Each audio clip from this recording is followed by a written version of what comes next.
But I know the DJ. Do you? You gotta 90s baby, stand up. I'm coming back because I'm blowing in it. Pause. I take my craft serious. Get the hell out of here. I don't owe you shit.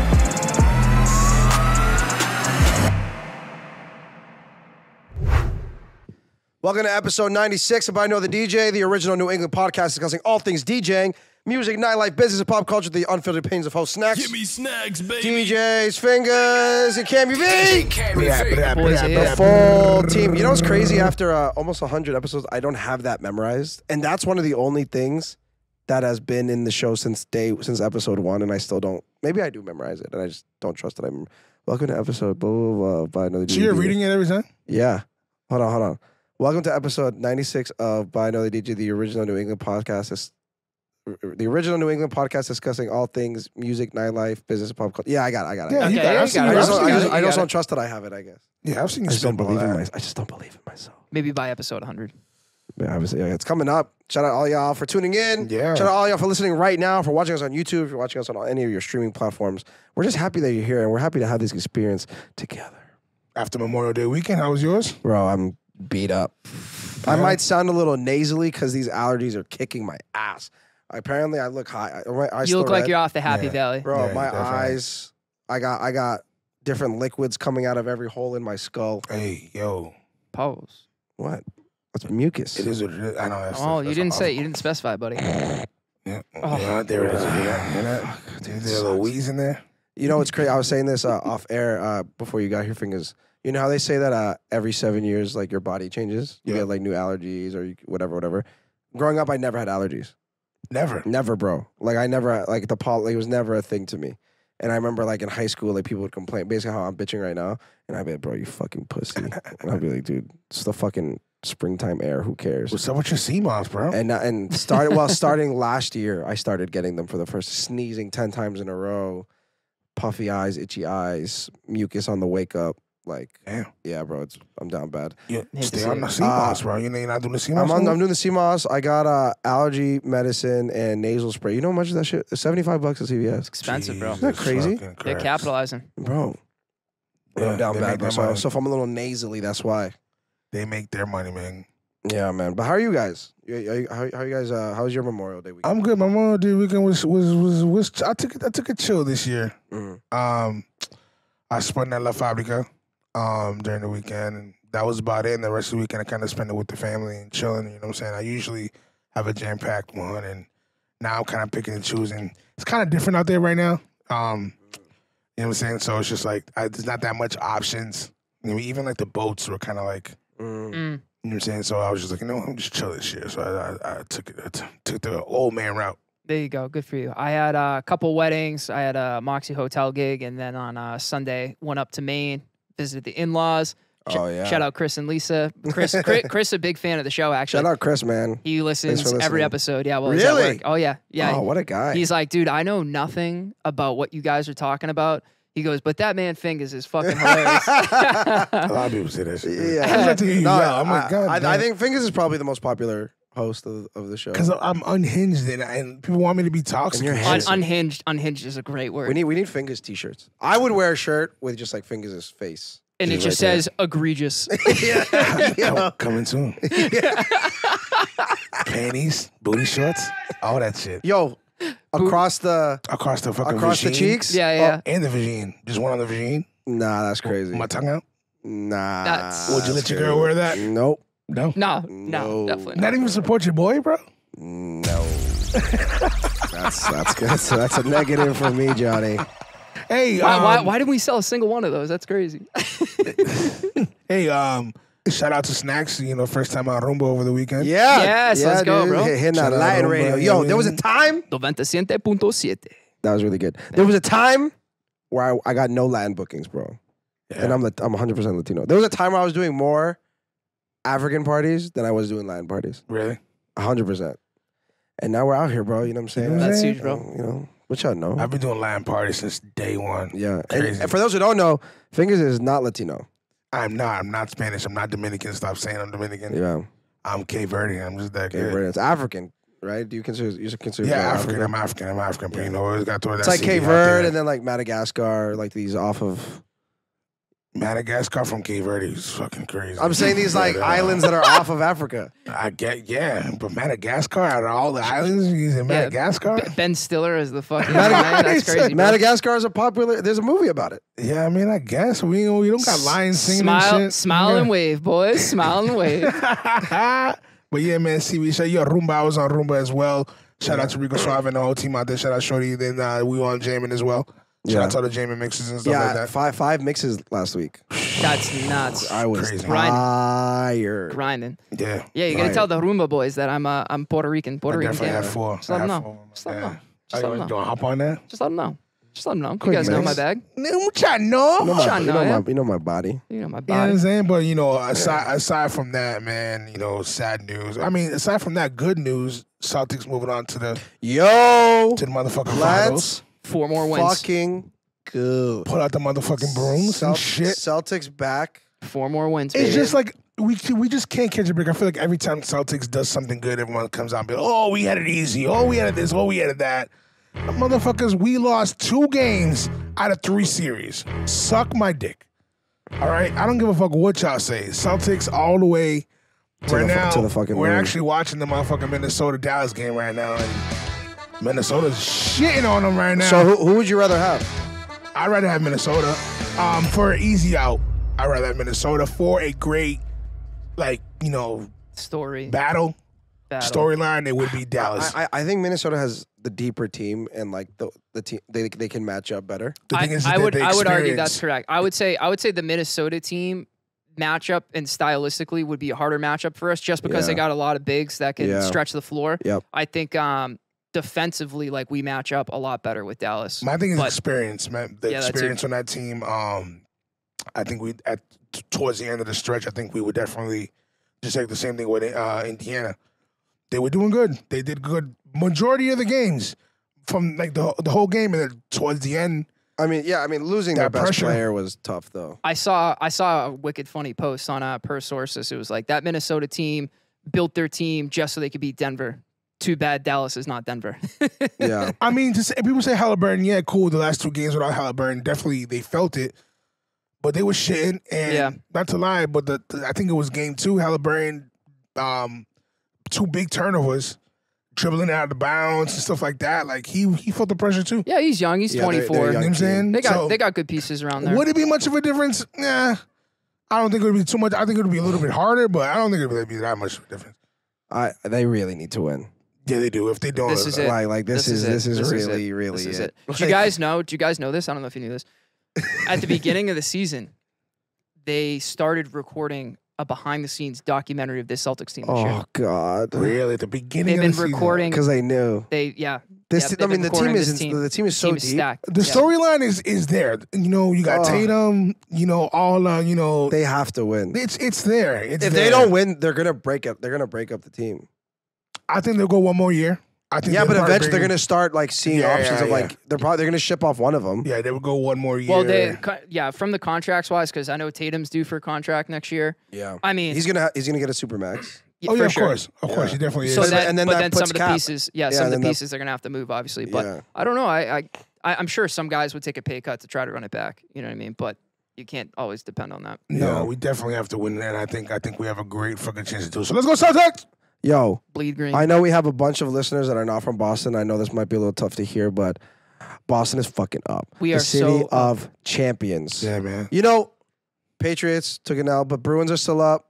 Red Sox, awful. But this is the thing about when you're a city like Boston, we always got somebody in. Someone's in. Like, you know what I mean? Like we're spoiled. You know, maybe your favorite team isn't in, but we always got a team that's in. I'm not a hockey fan, but I know the Bruins are in. You know what I mean? But they lost horribly though. I know, but like they're up there. They're up there. The last few seasons they've had crazy seasons. They had a historic. They set the record last year. Yeah, you know what I mean? Like we're always in. Yeah. You know, and the Celtics. I do love the Celtics. Basketball is my favorite game. Is my favorite sport to watch. So super up. Yeah, we're big Celtics guys on the show. Yeah. Sure. I had tickets to Game 5, so I was actually rooting against them for the first time in my life. Really? For Game 4 because because I wanted to go. All right, so you guys predictions, can though. take a lot. You guys can take a loss. You know, Let's do predictions. All right, let's do it. Let's see. Who do you see them playing in the finals? And probably the Mavs. The Mavs, and do they lose? And then do they win? And how many? Okay. I'm gonna say playing the Mavs, win in 6. Win in 6. Okay. How about you? C's over Mavs in 6. I say C's over Mavs. I'm gonna put it in 5. You think Mavs only pull out 1? Yeah. Here's what I think though, just from watching these games in that Minnesota series, dude. If it's a close game, the Celtics. I mean, arguably, right? I feel like the Pacers gave the Celtics a couple of those games last series.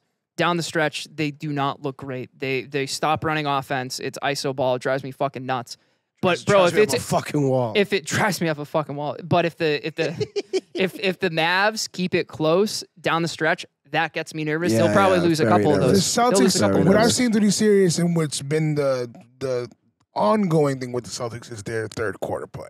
Yeah, their third quarter play is when the team comes up and then they're usually, double digits on us. But I feel like a lot of this year, that whole ending the game, the way we end the game has been better. Especially throughout these playoffs, they've been winning on the end of the game. I mean, we've been making the big shots. Like shout out Jalen, who won Derek White, Eastern Conference Finals MVP. Derek White balling. Drew Holiday. But I hate that we have to get there. Yeah, dude, I mean? They're too good to. They're a way better team than getting in those positions. But hey, betting nugget for all my bettors out there. I don't know if you guys gamble. I mean, always Sammy's a degenerate. If the Celtics are up at halftime, take the other team first to 10. It's undefeated. DJ Cammy V. I mean, let's it is what it is, baby. Let's go Celtics. But on to other things. It's going to be exciting. I know what you guys are thinking. Oh, when did it turn into a sports fucking podcast? You know when it turned into a sports podcast? When our team made to the fucking finals. You don't know what that's like. Well, guys, listen. We talk about everything. We going through life. This is what we do. But I know the DJs. Put them up. It's our opinions. It's through our eyes. You know what I'm saying? I feel like DJs have a certain take in life. Speaking of shows and basketball, inside the NBA, legendary, probably the best, longest running. Is it the longest running? I would assume so, bro. It's been a long time. They've been on for like 30-something years. I keep the TV on at the end of the game because of it. Yeah. Probably, I would say the most entertaining sports commentary entity in all of sports. Oh, yeah. All of American sports, because I can really speak to. EJ, not our EJ, shout out our EJ though. Ernie Johnson, Kenny the Jet Smith, Shaq, and Charles Barkley. Yeah. Just legendary. So this is their last run. This is their and it's like they're not doing a farewell tour or anything really. They just heard the news like a couple weeks ago, and they're yeah. So basically, TNT hosts NBA basically, and so they are a TNT show. NBA is moving networks next season to what is it? NBC? I believe it's NBC. It could be wrong, but to the Peacock, and which means that inside the NBA being a TNT entity cannot go with them. So this is like their last season as a show, which is crazy because they're like very much in NBA culture. Oh my god, they're part of it. Iconic. Yeah, it's iconic. like it's and and it's crazy because when I watch.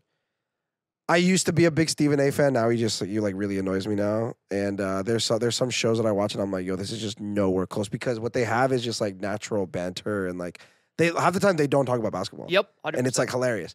I think Ernie Johnson is a gift to this world. Yeah, man. He's the best. I think he's the best. He is because he's getting really old. He's getting up there, and there are times where I see him like, yo, EJ's getting kind of old. The day he goes. I'm going to be very, very sad. I would be happy if they kept the show, didn't broadcast the games, but like, hey, at halftime, they pop on for a half hour on TNT. That would be fucking amazing. I think they should make their own show. They should just keep it inside the NBA. Keep it inside the NBA. And honestly, just have it run and just be like, and just have them comment on the game. At halftime, flip over for 15, 20 minutes to TNT, watch the commentary. But it's crazy, because a lot of them are just kind of like, I don't know. I don't know what the fuck they're gonna do, but from what it seems like you were telling me, like there's no plan B for them, really. No, they, all four of them said like, "Nah, we're TNT guys, so we're staying here." So Yeah, that's crazy. The bag is probably better over there. It's TNT. Bag is Yeah, probably huge over there. yeah. It's crazy that like, honestly, like I think them as an entity is like strong enough to keep NBA at. So I'm surprised like they're like just being like they're letting it go. You know what I mean? So fuck, man. Shout out to them. I'm sure the NBA probably has plans. I think Adam Silver knows the value that they Right, bring that's what to I'm it. saying. Yeah, There's going to be something. I would be shocked if they didn't have anything in the pipeline there. Well, as this develops, we'll keep you guys in In a lot of ways, the loop. they remind me a lot of us. You think so? In a few ways, like we have Ernie Johnson. Cammy's Ernie Johnson. Why am I Ernie? Why wouldn't I be Kenny? You don't want to be Kenny. Yeah, I'm the fastest one. You're definitely Charles, but he's Charles. I'm the fastest. I'm Charles. You're I'm Shaq. What, you're Shaq? Yes. Yeah, that's valid. Yeah. Or it could be the other way around. I guess. Am I Charles? I'm not the dumb. I'm not the dumb one. Oh, please.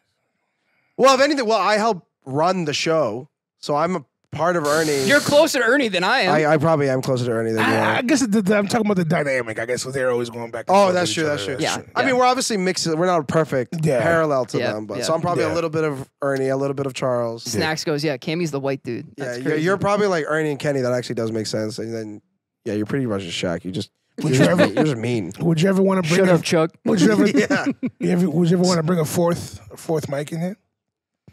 You know, I do. I did. I've done a few orgies in my life, and it's always overwhelming. It's very overwhelming. I mean, we do get messages all the time of people wanting to be guests on the show. Let me get on the show. All the time. Whether it's in person, in text, and DMs. And it's not that we. Okay, so let's actually just address it. It's not that we don't want guests. Is that we've had guests in the past, and we want to keep the guests, one, at a certain kind of profile. Yeah. Is one. And two is like, all three of us are local successful DJs. We don't need a fourth local successful DJ. Like, ideally, in my opinion, if we get a DJ, you know, we've had NGV in the past. Awesome, Shout out badass, Vegas DJ. You know what I mean? We've had Malcolm X. We've had Malcolm Xavier from DC. We've had P for Real, Lil Uzi Vert's DJ in the past from Atlanta. Like, you know, we've had. I want DJs that are bigger than us, that have done more than us, that we can learn from. So when there's DJs that I'm like, bro, like, what the fuck are we gonna talk about? Oh, you know, I want to talk about my gigs and my experience. Yeah, we do that. Yeah. So what else do you got? So, unfortunately, that's kind of the way we're gonna kind of go about. What is it? Oh yeah, our show. And if you don't like it, you could pick up some mics and try and do it yourself. Yeah, bad man. If you want contest with, man got more mics for your head top, buddy. Oh my god, Bad man. Inside the DJ. That's our show now. You speak about bad mans. Hey yo, Just let it go. Jeez. Let it go. DJ Cammy V. Hey, I know because you know what? yo. Because you know what? I don't want to pause. What is going? Hey, I don't want to start this conversation. You know where I'm going. It's just breaking my heart because I really love this artist. it's breaking And your heart. I feel like this dogpiling has to stop now. Dogpiling. Dude, Yes. what are we talking about? Fucking Drake. I'm talking about Drake. Who else am I talking about? I don't know. Talking about fucking Drake. All right. You Dude, wanna, it's been a really tough couple weeks for me. wait, you've been fucking Drake? Oh my god. Listen, I'm not young enough. Oh, but anyway, Oh, wow, that took me a second. DJ Cammy Oh, V. wrong one. Sorry. I'm just playing Drake. I'm just playing Juicy. I'm playing it. It's Bro, I so can't good. listen to Teenage Fever anymore. Yo, these are people. Yo, listen. He sent out a cease and desist. All me He's is been crazy, sending out too. cease and desist to like YouTubers and TikTokers that are going through his songs. Bad. It's really bad. Yeah, some kid pull out the cease and desist and is like, yo, Drake told me to take down this video because he's portraying his brand in a bad light. He's down Getting bad, serious out there. But but listen. All right. yeah, So, but tell us about the new tea, bro. so today I woke up, right, and I'm like, okay, you know what? And today, I listened to this album today, which is fucking ironic. Drake has another motherfucking reference track that dropped to one of my favorite songs. And to give it context, the reason why I'm kind of disappointed that he got some help with this song is because it was right after the Pusha Beef And I feel like, oh shit, he's coming at these dudes hard. Like, you can feel like, yo, he's not playing around with these dudes. Like, he's gonna let you know straight up. So that was one of my anthems for a while. Yeah. Play it. Club record too. Play it.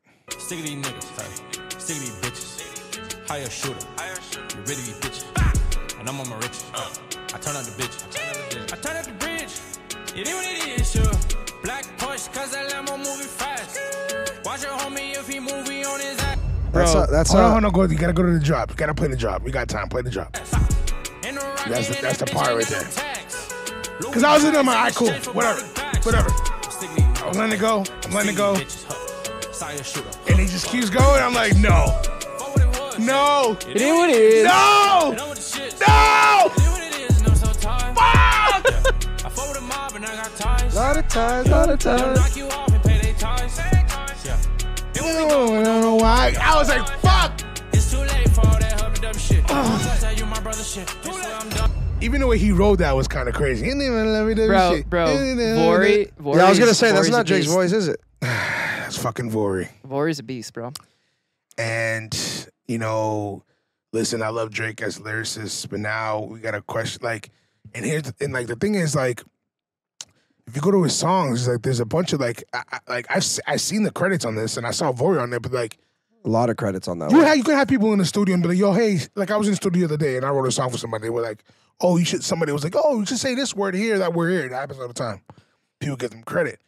But a lot of people don't know the extent of what was given to the artist to do. So when we get reference tracks like this, where it's literally the cadence of the song, the best parts of the song, it's like, and it's a rap song. It's not even him singing. It's a rap song. We gotta take Drake out of the best rapper category. You can't. There's rules to this shit. You're not, like. But we've always solidified Drake as more than a rapper, right? He's an artist. He sings. Which is fine. I love it. It's cool, but he can't. He's not gonna be taken out of the best artist conversation. No, because it's kind of like when I found out that wrestling was fake. What? What are you talking about? Never mind. But you guys know wrestling is not real, right? What do you mean? Like, that's all staged? Like, that's rehearsed? What Tell me what's fake about going up to the top rope and frog splashing from 20 feet in the air. What's fake about that? They put their body into that, but that's all scripted. They know that they're going to climb up there. They're not on the floor. Well, you know this shit. Yeah, I don't have to tell you this shit. Anyways.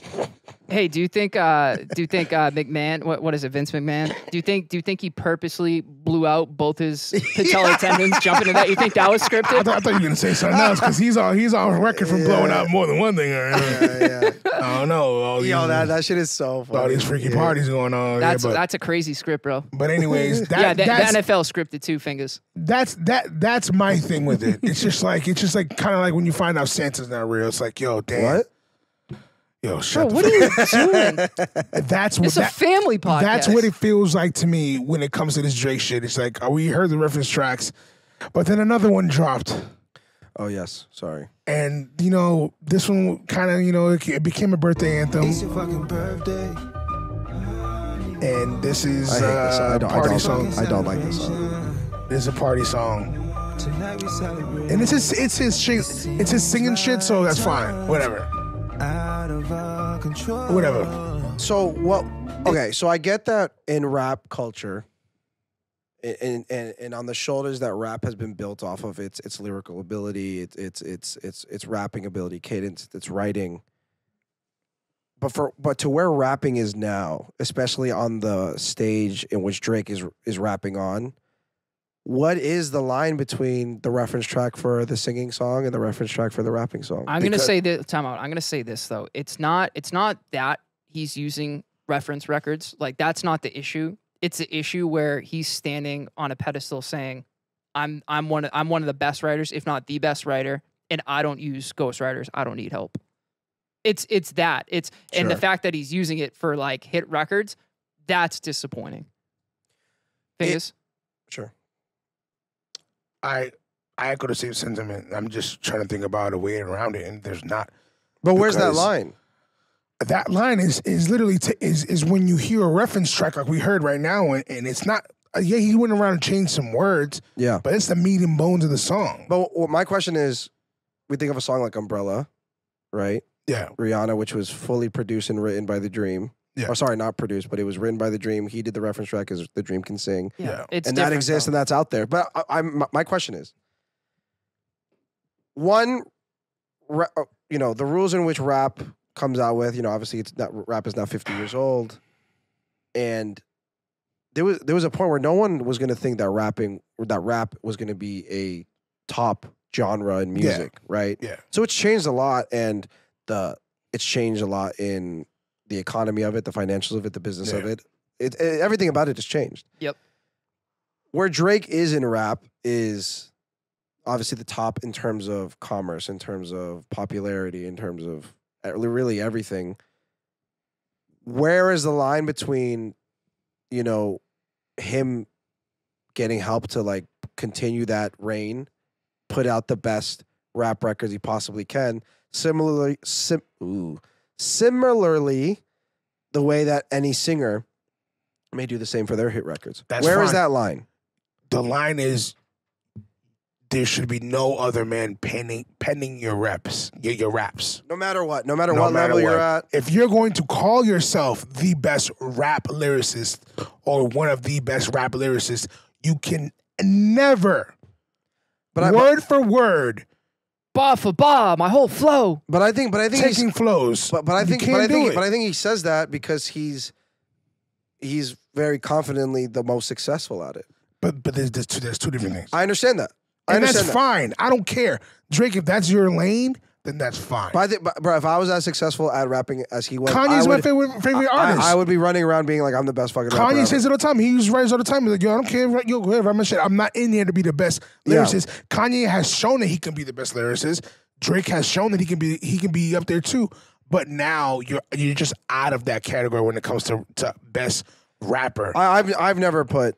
When I think of lyricists, I think of a Kendrick. I think of an Eminem. Nas. I think of a Nas. I think of a Scarface. Jay-Z. Man, but you can't really say that because if Drake never had these reference tracks, you would be saying that about Drake. No, even like all his timestamp rap records, all the records that he's rapping on. But to me, because he's such a hit maker and he has the whole sing song, two-faced part of his career, I just put him in a different category. Again, I have a list of my favorite rappers, and then I have a different list of the best rappers. To me, I think the best rapper ever is Eminem.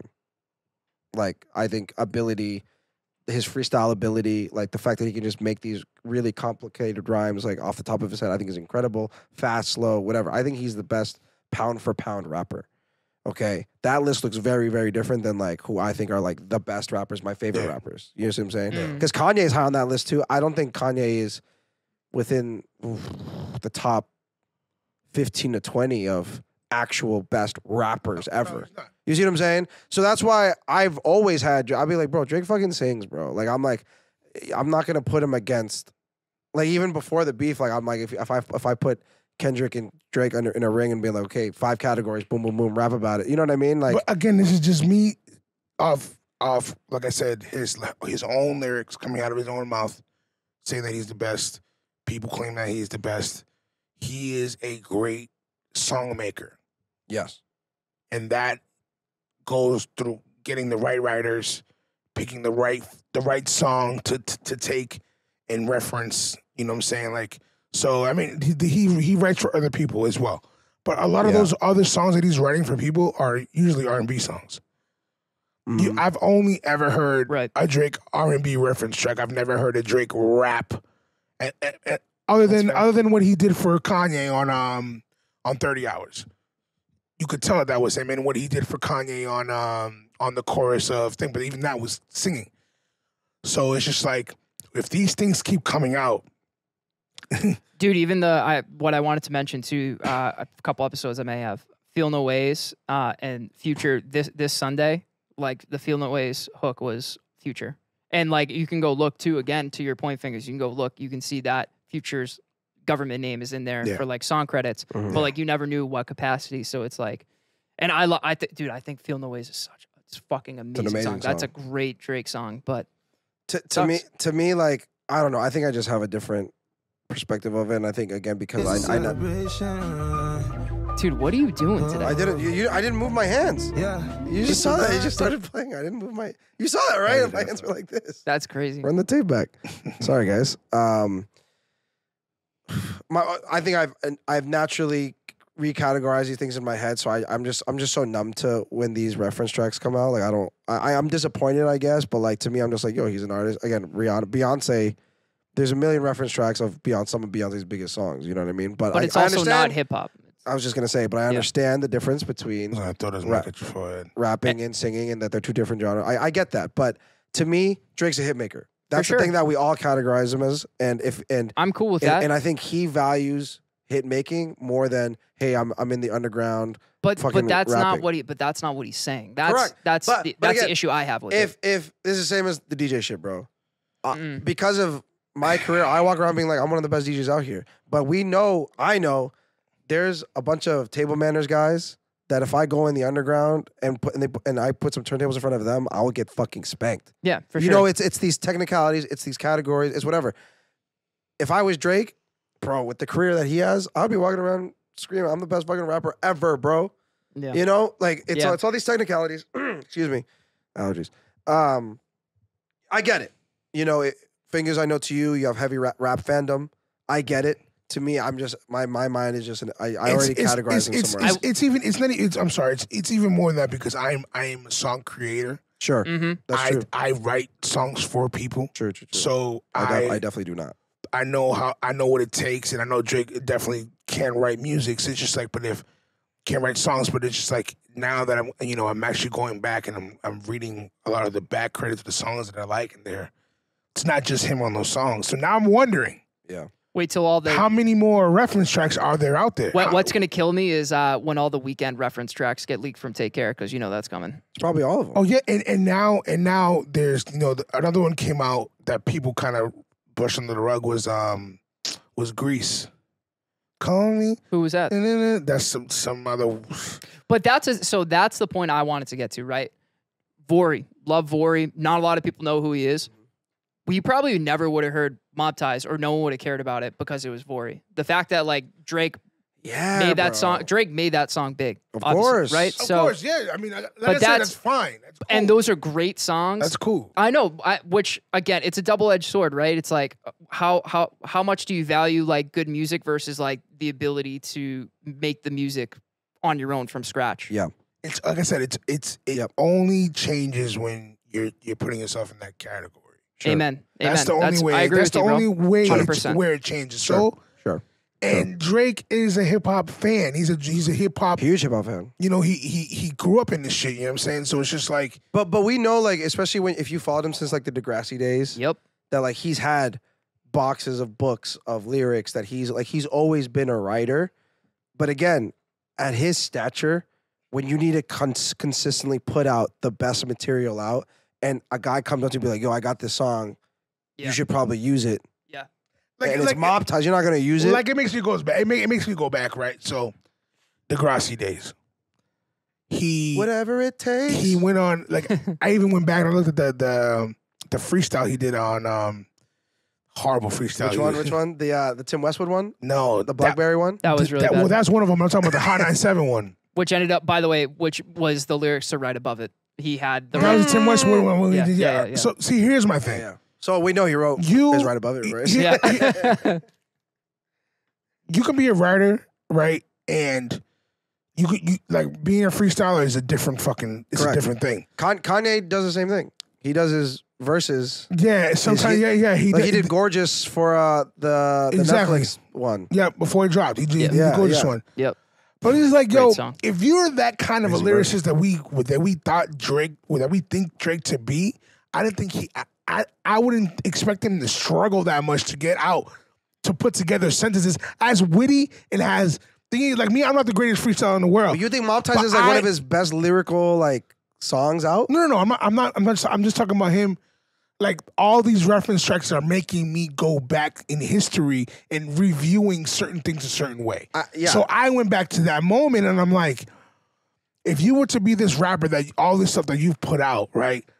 There's no way you struggle that much to put together 5 bars that rhyme with each other. If you write that much, there's no way. It's just like you DJing. You don't have to put together a set. You just go in there and be like, yo, these 3 songs, boom, boom, boom, boom. Get it done. It's muscle memory. So I can come in here and be like, yo, rhyme with camera, gamma. Then I can just, as a writer, I can do that because I'm always penning. So seeing that, I'm like, damn. Has he been using writers all this time? Has he been using is this bigger But that's the thing. Is the ghostwriting thing bigger than what it is? But the thing is, we have proof that shows he's always right. He's always wrote. Yeah. For me, I think of us in a way when I see that it's Mob Ties or Ratchet Happy Birthday, I'm like, these songs aren't lyrics that are personal to him. Where I'm like, it kind of almost makes sense that these are references versus a song like "Look What You've Done." If there was a reference track of "Look What You've Done," I would be fucking. But everyone with the Mob Ties thing was like, "Oh, dude, he wrote this about Jazz Prince, blah blah blah." Correct. But what I'm saying is a song like Marvin's Room, "Look What You've Done," "Doing It Wrong," these songs that are so personal and that that's have callbacks to his real life shit. Real life, yep. That if I found out that if there was a reference, if oh my god, if "Look What You've Done" was one of these songs, I would be sitting here very heartbroken because that's so fair. I see your point. That's very fair. That's very fair. So some of these, when you say Grease, I'm like, well, look up who Jay Woodward is. Oh my god, who is Jay Woodward? No, he is a writer that I don't know that is on that record. Who is Jay? Look What You've Done. So that's where I'm kind of damn. Is this peeling? There's not much on him. See that's a red flag right there to me. Right off the bat. I just hope it maybe right off the bat. I hope it's maybe it's the hook. There's nothing. Maybe it's the hook. And it's not because I don't. He's not the sample. The sample is Static Major, right? I'm not sure. Right. Or the piano maybe. Because I can't find anything on this dude. I'm gonna cry. Stop. Jay Woodward, somebody find out who that is. There's nothing on him. There's literally you write nothing Jay on Woodward Drake? Yes, dog. I wrote Jay Woodward, Look What You've Done, and there's still no shit on him. So he's a writer. J-A-Y Woodward. Yeah, he's nothing. No, just Jay. Just Jay. Oh. Jay Dot Woodward. Oh. But like I'm saying, I'm not trying to nitpick Drake, but but all this, the continuous of these songs, not What a Time to Be Alive, but if you're reading This Is Too Late, is one of my favorite Drake records. It's one of my favorite complete. I think it's probably the closest to an all Drake rap record that we have ever gotten. Yeah. Fully rapping him by himself. He's correct. Is Jungle on that? Yeah.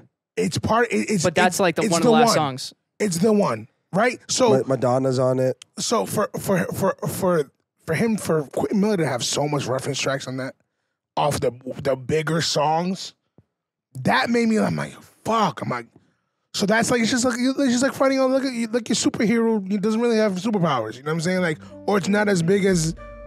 This song is so crazy. Drake, I love you, Drake. I don't hate Drake. Listen, I'm a music historian. I study this shit. A lot of people think I'm hating Drake. I love Drake. Drake's one of my favorite artists, my top 3.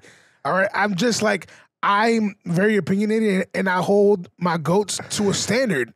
A lot of y'all Drake fans are afraid. Just because you have a critique about Drake, or just because you disagree with Drake, or just because I disagree with Snacks or Kimmy V, it doesn't mean that I don't respect who they are, and that doesn't change their history. No, it's just because I care. You know what I'm saying? So okay. Motherfuckers, I hate Drake. I don't hate Drake. That's okay. I like Drake, bro. Yeah, bro. But hey, remember we talked about what's the aftermath going to be from all the beef and stuff like that. Now it's the fact that people are literally going back and looking at the old stuff. This is the first time Drake I've ever seen people who hate Drake. Yo, on Sunday I played Drake. People were in front of the DJ booth. People start getting mad. Turn that shit off. I'm never in my life. So true. And I stopped the music and I said, yo, am I playing Kendrick or am I playing Drake? But I will say, it's always men. And then I look at them and I go, fuck you guys. I play for women. I'm never gonna not stop playing Drake. I'm never gonna not stop playing Drake. But I have never heard Drake get booed. Yeah, I know. I was there. Yeah, 100%. That sucks. Speaking of music that has nothing to do with Drake, because I know we've been talking a lot about Drake, but Drake's he's the GOAT. Apple Music reveals the 100 best albums of all time list a few weeks ago, and we're not gonna go through the 100. We don't have enough time for that. Ain't nobody got time for that. But we'll go through the top 10, and a lot of controversy. Before we oh God. Because a lot of things with these lists, we don't know the criteria, we don't know what they're going by, and we never will. And so I heard Ebro, because he works for a thing. Yeah. So for the top 10, they had Nile Rodgers. Hold on, before you get there, I'm saying what you're saying. No. But their point of this list is not what sold the most. It's not. It's the cohesive project.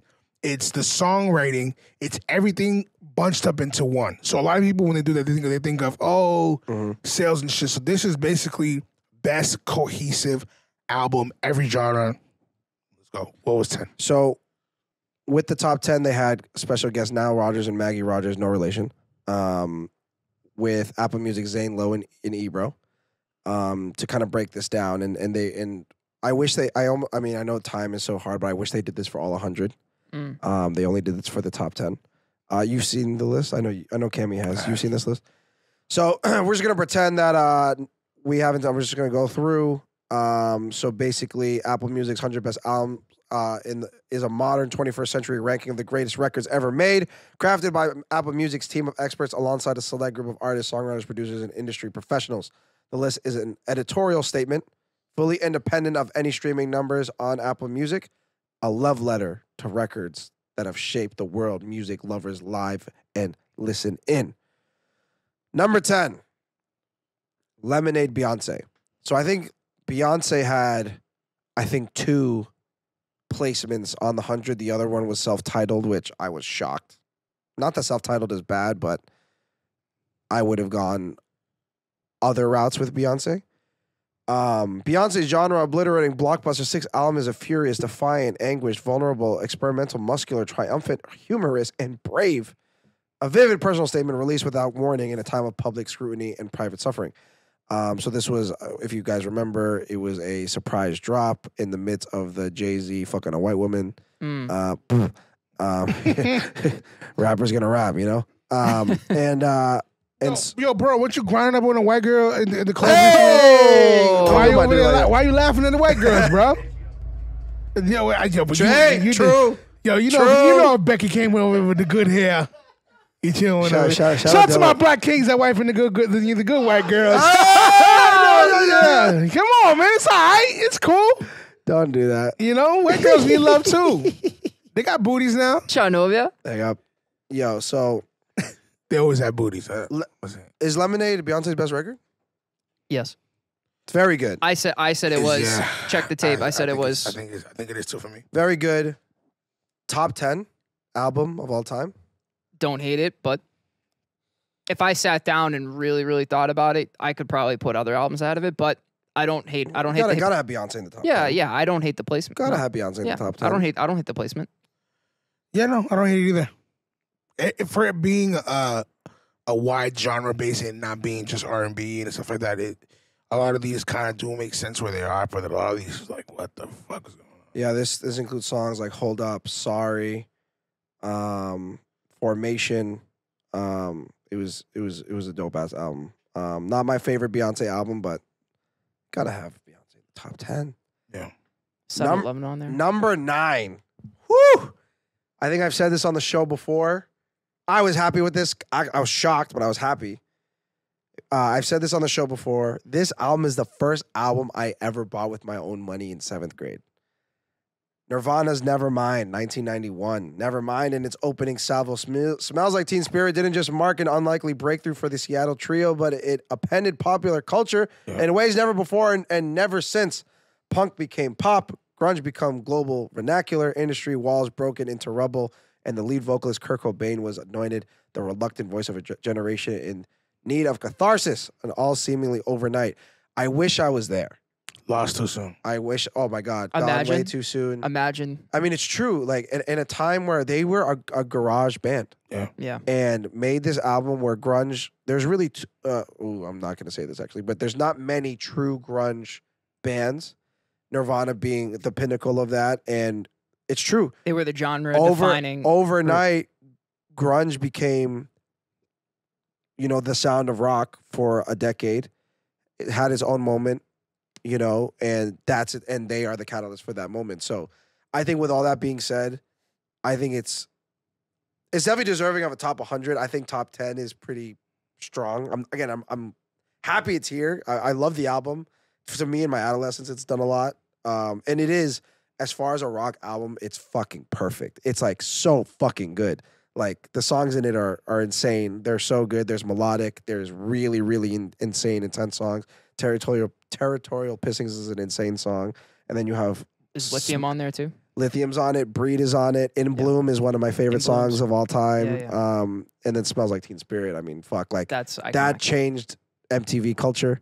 You know what I mean? Yeah. At that time, from what I understand, you couldn't turn on MTV without hearing or seeing that music video. So your first album wasn't the Daddy Yankee album? No. Being a Spaniard? Nope. No? Well, again, the first album I bought. Yeah. So the first album we physically ever had, Matt, my twin, bought, and that was Missy Elliott's Under Construction. So that was Work It. That was that was a great fucking album. That album was, bro, I remember that shit had the bonus track was 50 Cent's remix to was it Work It? Work It. Yeah, to Work It. And like, like, pause. I got the magic stick. So that was the first album we like physically had, and obviously Maddie bought it, but like obviously we jammed to it top to bottom like crazy. But no, I didn't get into daddy stuff until I got like an MP3 player, and I was really going crazy. Mm-hmm. That's back when that shit was like 99 cents a pop, but still, you had to get a $15 Apple gift card, and that's when you're like, yo, I can finally get like mad tracks right now. Right. Motherfucker, you never heard of Bear? No, I mean, eventually I got onto like LimeWire and stuff. Shit, but like LimeWire, oh my God. But that was later. I didn't want to ruin my family's computer. I forget to have it for you. Dude, if I got LimeWire on the family desktop, my dad would have been so fucking So that was pissed. another thing too, is that the family shared computer, and I was fucking that shit up. So Nirvana, never mind. Think about it. A lot of people didn't grow up with the family shared computer. Everyone had their own iPads. I was laptops. I was fucking wilding because once I really did get super horny, I was watching porn on the family desktop. No, you weren't. Yeah, dude, it was bad. I was wild. It'd be crazy too because it'll download halfway, so you watch halfway. It'll let you play halfway until it starts. Like, no, I was wild. I was wild. Oh bro. my God. And porn back then was not like porn now. Like I was fully wild. Number 8. Number 8. Misogyny pod. Is that misogynist? It's not misogynist. Everyone calls him misogyny. Whatever if we talk about our cocks or anything, it's always The thing misogyny. is, he didn't say what type of porn he was watching. That's all I'm saying. Number 8. Amy Winehouse is Back to Black. Not mad. Not mad. Amazing album from an amazing artist. Gone too soon. It's not bad. Way too Not soon. bad. I mean, lead track Rehab. Oh my God. Back to Black obviously is on me. Mr. Jones.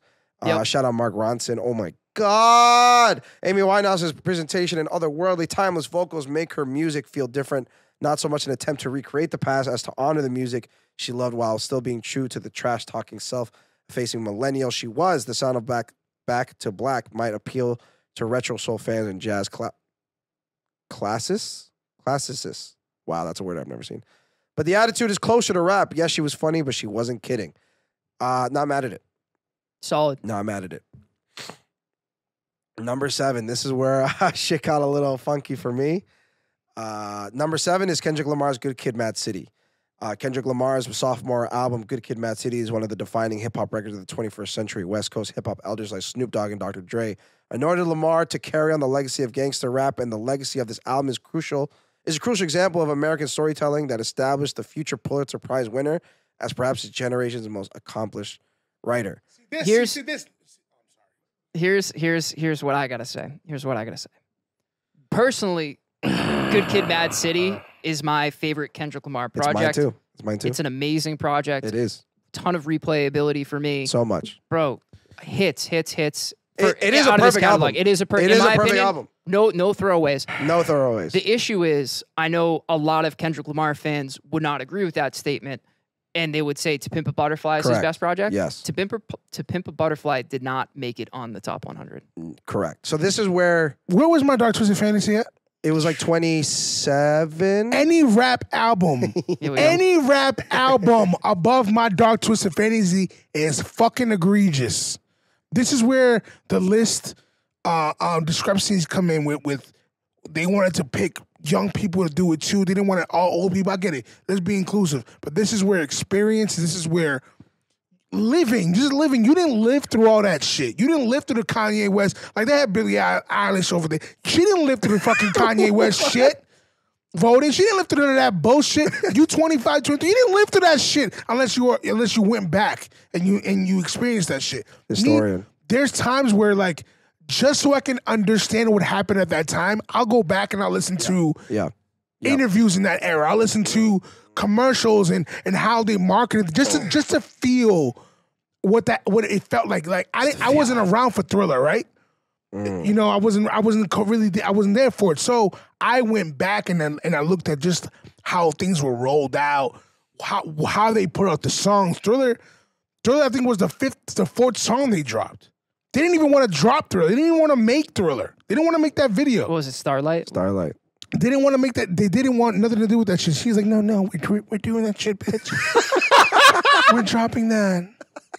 We're dropping that. You fucking crazy? It's fucking Thriller. We're getting the fucking. We're doing that. Like, like you know what I'm saying? Like, but just to be able, like, just to.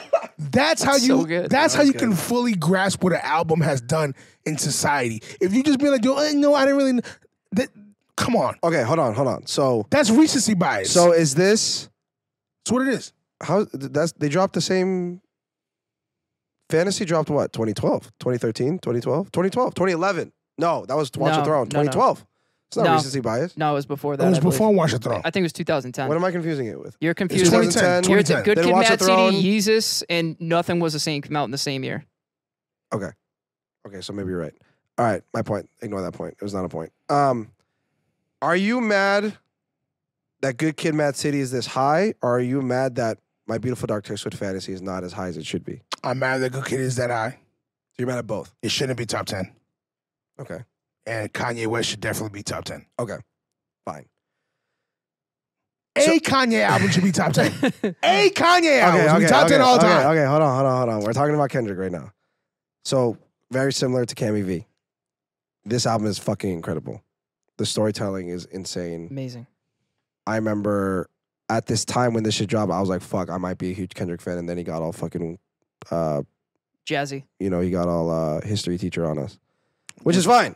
There's nothing wrong with that. Objectively... You like music that pacifying, I guess. Objectively, I can look at To Pimp a Butterfly and be like, this is his best work. This is his best work. Highest quality work. Impactful work. Amazing work. So... to see that this was the highest placed Kendrick was interesting. The fact that To Pimp a Butterfly was not even placed was more interesting. I agree. If this was To Pimp a Butterfly, I wouldn't be really mad at all. No. And then if Good Kid, Mad City was like 51, I'd be like, cool. Yeah. Makes sense. I think the fact that it's this album and this high is very interesting to me. Shit. Number 6.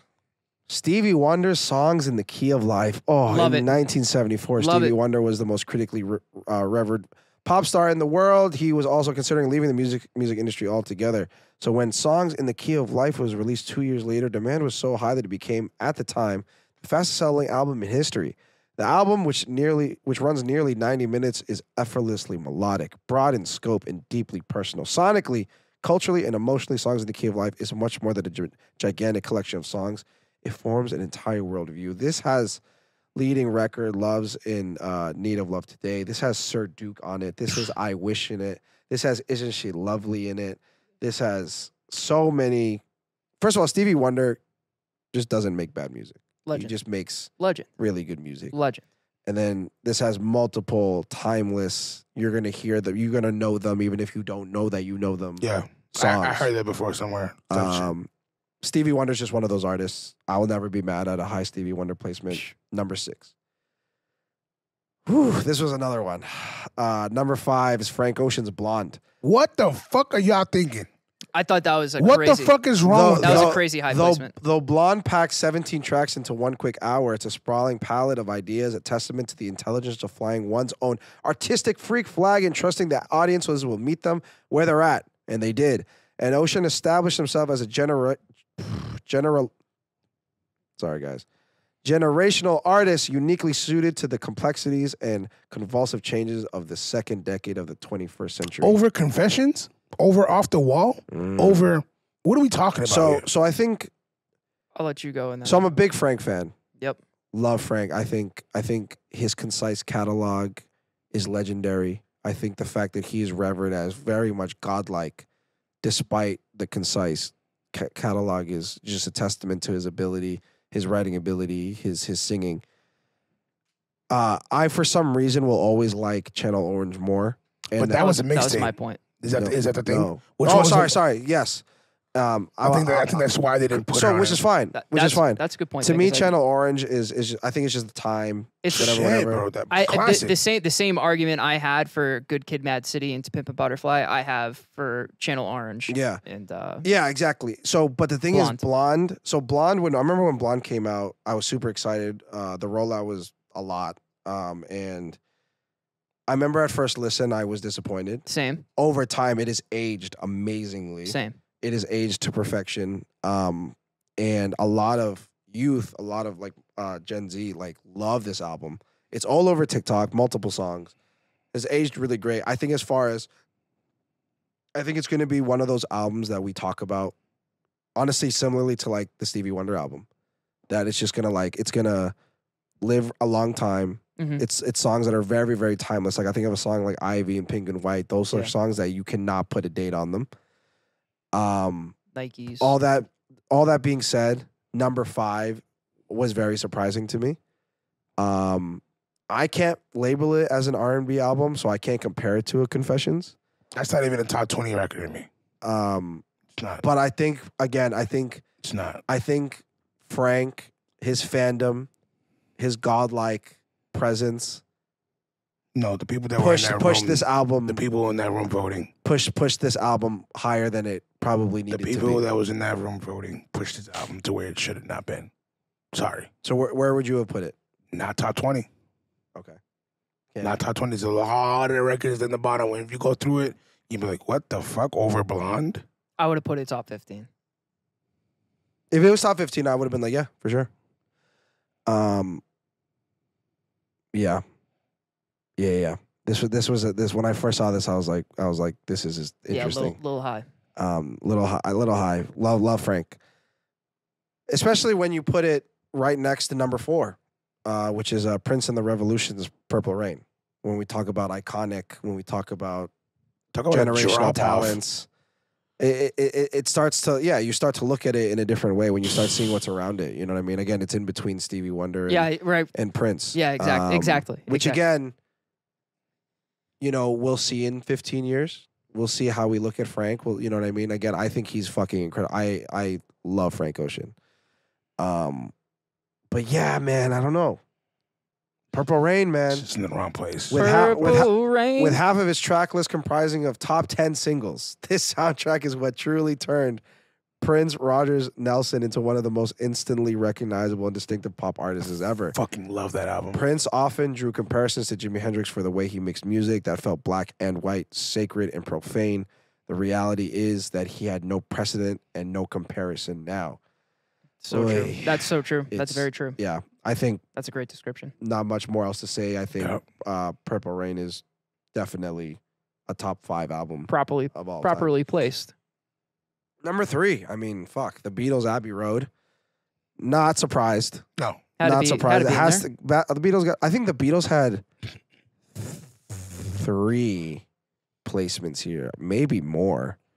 But the Beatles are gonna be, Beatlemania is gonna Beatlemania. Yeah, it's Beatles gonna Beatle. My type of rock is not the kind of rock that the Beatles make. Nope. I get it. I mean, don't get me wrong. They have a huge catalog, and there's a lot of songs within that catalog that I'm like, fuck, I love, like, this is great music. But, the Beatles just aren't my full thing, but I understand their place in music.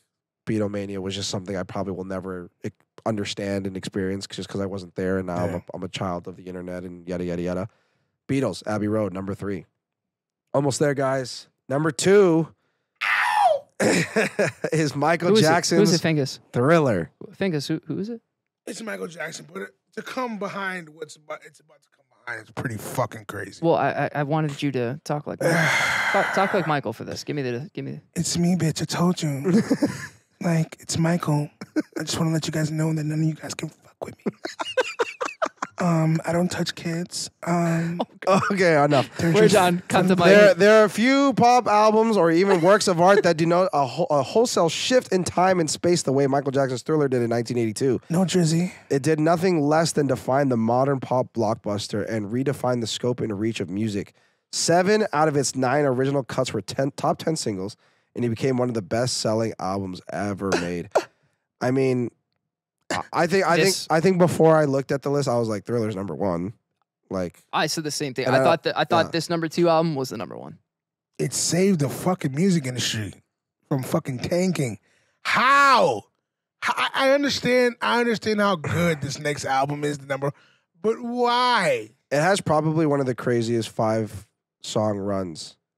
Oh my God. With Thriller, Beat It, Billie Jean, Human Nature, and PYT all in a row. Imagine hearing that album for the first... Oh my God. I don't know when I heard the album for the first time, but obviously hearing it in 1982 must have been way different just because, like, you had nothing to compare it to. Yeah. And it was in its own lane. Think about going, like, car rides with your parents and stuff, and, like, don't listen to full albums, but, like, you're hearing, like, oh, wow, Michael Jackson, all hits.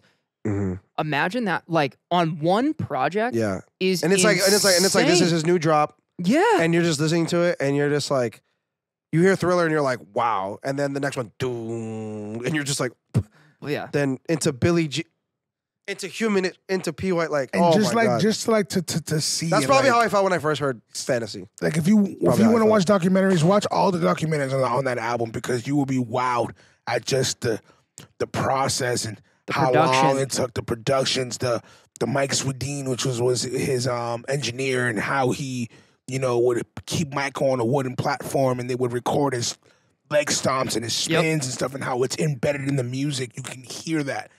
Like, it's crazy shit, dude. It's next level. How the fuck this next one came before it? Okay, let's go. So number 1, Apple Music's number 1 album of all time. Sexy Red. What's the hook? What's the hook of the Sexy new one? Red is the fucking lyrics of all Babe, fucking I time. love you. Yo, you on my her new everything. album, on her new album, she talks about dudes eating her out on her period, son. Who does that? That's lyrical miracle shit right there, son. Drizzy, I see what you're doing there, cuz. Shout out to Sexy Red. Babe, I love you. No, number 1 is Lauryn Hill's The Miseducation of Lauryn Hill. Lauryn Hill's debut and only solo studio album was a seismic event in 1998. It's stunningly raw, profound into the spiritual landscape, not just of one of the era's biggest stars, but of the era itself. She was and remains a once-in-a-generation talent whose inspiration and innovation can be heard through the decades. Artists exhaust long discographies hoping for a cohesive piece of work resonated enough to reshape culture and inscribe its creator into the pantheon. Lauryn Hill. Her only album. I want to say. Her only album? Her only album ever. Solo album. Her only solo album ever. I want to say this. I think I had to go back and listen to it to be like. There's a lot of records on this, bro. For sure. I'm not denying that. It's a great project. I'm not denying that. But I was like, am I missing something to put it over Thriller? Maybe I was like, I thought it was my own negligence. So for those who aren't aware of the album, this includes Lost Ones, X Factor, To Zion, Doo-Wop. This includes Can't Take My Eyes Off of You. Which was a remake, so That's... sorry. It is, but she made it as good as you can make a remake. Yeah. But Give it to the Italians, will you? Please. Yeah. Let us get something. So let us So fucking I win was- something here. I was You guys got pasta, right? I don't really I don't understand really at all what makes this number one, what makes it on top of the other 9. Like I think it's an amazing album. I think it's a great album. It has some of my favorite songs ever Yeah. on this project, but the commentary that we have on something like a Thriller or like a Purple Rain or like, you know, some of these other, like it didn't stop time to me. Again, I got to go back and kind of see what was around this album when it came out. What was the cultural impact? Like I can argue, we can all sit here and argue the cultural impact of like Thriller and the Beatles and all those albums that came before this, right? Right. Can we sit here and honestly say No. that That's Lauryn Hill had a the same- problem. That's a problem I'm having. I mean, they won a bunch of Grammys. I think it won over 5, I think, or something like that. I think 5 Grammys and shit like that. It was pretty big when it dropped. And I'm just like, for like you said, for a song, a number 1 album ever. I just don't get it. Like, because I think at that point you could have shuffled this with like at this point why not Fantasy? You know what I mean? Yeah. Like Fantasy does everything that this description says. You see what I'm saying? Where if we compare it to a Thriller, where it's like, bro, it revitalized pop music, the music videos, the performer himself, Everything. like the record for album sales. Like it's like, okay, yeah. Some people can even say Thriller is not a cohesive album because one song does not have to do with the other. Every song is its different. It's its own world. Sure. Every song can be the start of a new album. You know what I'm saying? If you wanted to go that route. But sonically, it was just something that people have never heard before. And that's You know what I'm Michael, saying? right? Every song is its own spectacle. Yeah. Yeah, 100%. I agree. So I was very confused. Yeah, I just don't agree. I think this definitely deserves a spot on the top 100, probably top 50, but Yeah, not number I one, wouldn't have man. put this in a top 20. Not number 1. No way. I don't disagree with that. So number 1 is very crazy. But that is Apple Music's top 10. Any additional commentary from the boys? I'm done doing these lists, bro. I don't want to talk about I this think you say anymore, that bro. every time we do a list. yeah, that is so true. And it's they, crazy. they had probably like 6 albums in there that I'm like, yep, totally agree. Mhm. And it's tough, right? With these lists, you're never going to make everyone happy. No, you're not. I'm waiting Just for make it make sense. But I'm just waiting for You know the what I'm day saying? where we see a list and we're all like, yeah, yeah, for sure. that makes sense. We should make one. Why don't our 100th episode we do the 100 best albums? I don't So think much I don't think fucking work. it's No, so much we're not work. doing that. It's so much work, and I don't think all 3 of us would agree. I know. That's the best I part. thought- We'd have to sit there and vote. That would probably be the episode, us arguing. That'd be great. We should do a live stream. All of us sitting here. Not a bad idea. Cammy V, huh? Fucking white boy, baby. Leave it. Let the Italians have something. That's all I gotta say. You guys got pasta and rigatoni, bro. You good. Rigatoni. Oh no. You guys got cacio e pepe. Cacio pepe. Cacio e pepe. You know what a cacio e pepe is? No, what the fuck is that? You never ate cacio e pepe? How about some gnocchi? Oh yeah, I know Gnocchi. gnocchi. I know gnocchi. Nice thin slice of provolone. Do you know how to speak Italian like the actual language? Yeah, I can As opposed to- understand as way more opposed to than I what? can speak for sure. As opposed to the fake language. Cacio e pepe. I can yeah. What is that? I'm conversational, It's a but like sauce. Oh. yeah, it's good, dude. It's fire. You gotta How try do you it. say like, yo, you're hot, suck my nuts? Que bella staminkia, something like that. Yeah, Staminkia means suck my nuts? staminkia is like getting, Yeah, getting que bella staminkia, you know what I mean? Jesus Chud, That don't Christ. sound right. Chud, no? Chano, que bella staminkia. That's not No, bad. you say it like it's one word. Que bella staminkia. No, you got que So- bella. so You Yeah, kind of supposed to que bella like- staminkia. Mangia. Biba Mangia, devo fare caca, mangia. Mangia comigo, devo fare caca. Oh, Jesus Christ. It's like to like eat nuts or like Jesus Christ. Yeah, manja. The father-in-law's listening, bro. Yeah, you know what? We'll just wrap it up here. Yeah, I need to take a shit. Devo fare caca, right? Is that right? No, cacazota. Oh, devo fare cacasotto. Eh? I know nothing about Italian, so I can't tell if he's like close or not? Yo, He's saying something. Listen, it's close enough. please tell me the truth. Drake rapping on BBL Jersey was an L. Please tell me you think that was an L. I think if he did it right away, it would have been a W. Thank you. We had this conversation already. Yeah, but I think it was like 3 weeks later, and I'm like, all right. It was kind of like we were kind of. I was kind of forgetting about it. Yeah. Because it was just such a thing in the beginning. Yeah. But like you said, if he did it right off the bat, It would have been a W. and then it would have been a fucking hit. Yeah. Bad bitches love. Oh my god. Bad bitches love Drizzy. Yeah, man. Switch to that. yeah, Yo, that'd been nah, fire. just too much. Yeah. Drizzy could try, but the song was that was a bad song. Mangiata mi coglione. There you go. I got you, fingers. Look in the camera and say that. Mangiata mi coglione. Devo fare la caca. How do you say? Can we end the fucking show? How do you say take off your do rag? All right. Thanks so much for listening to the show. do rag. Arrivederci. Have a good night. Ciao. Ciao.